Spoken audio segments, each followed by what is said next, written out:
Or if I told you that ChatGPT can now remember your preferences, your projects, even how you like your answers. Sounds hopeful, right? But there is a scary part. Most people don't know what it's saving and how to control it. In this video, I'll be showing you how ChatGPT Memory actually works, what it remembers, what it doesn't, and we'll be using live demos so that you can be able to see it yourself. By the end of this video, you will decide whether this feature is genius or dangerous. What is ChatGPT Memory? Before this memory feature, ChatGPT could always forget after the chat is ended. Now ChatGPT can remember things across conversations. For example, how you like explanations, what projects you're working on, your preferred tools or topics. This means that ChatGPT feels more personal, which raises big questions about privacy. Now in this section, we're gonna teach ChatGPT about something. Let's try to type this prompt. Remember that I run a tech YouTube channel focused on simple tutorials. I'm not just saying this, but I'm telling ChatGPT to remember it. Now let's try to confirm our memory. Let's try to type, what do you remember about me?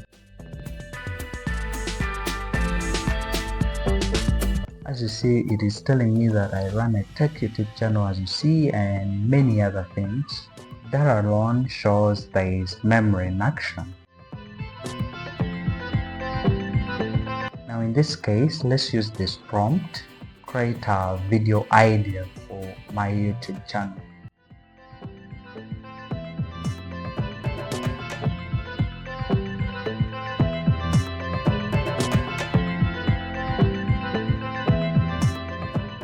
Guess you've noticed something, that ChatGPT already knows the kind of content I create, and it doesn't require me to repeat myself always since it's already saved in the memory, which is powerful and scary.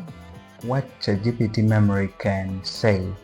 This is a breakdown of what ChatGPT Memory already skips.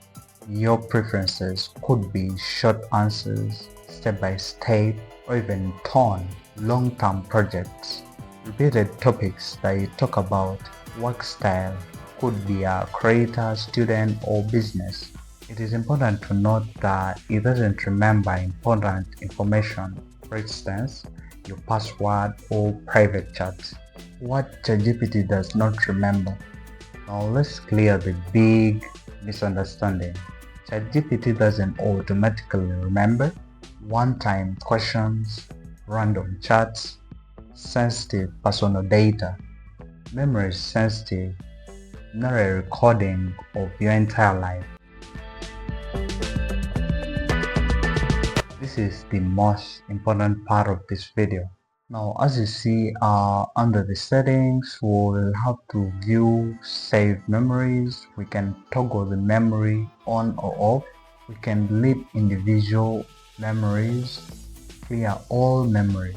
You are in control, not AI. Privacy, explanation. Memory makes ChatGPT more helpful, and it also means you must be more intentional what you share. Think of it as a smart notebook. It only writes what you allow it to write. Now this memory feature is perfect for content creators, students, business owners, anyone working on a long-term project. If you only ask random questions, you may not even need it. ChatGPT Memory is not good or bad. It is powerful, and this power depends on how you use it. Now I want to hear from you. Would you keep this memory feature on or off? Comment on or off below. If you found this video helpful, give it a thumbs up and subscribe. Thank you so much for watching. Until next time, blessings.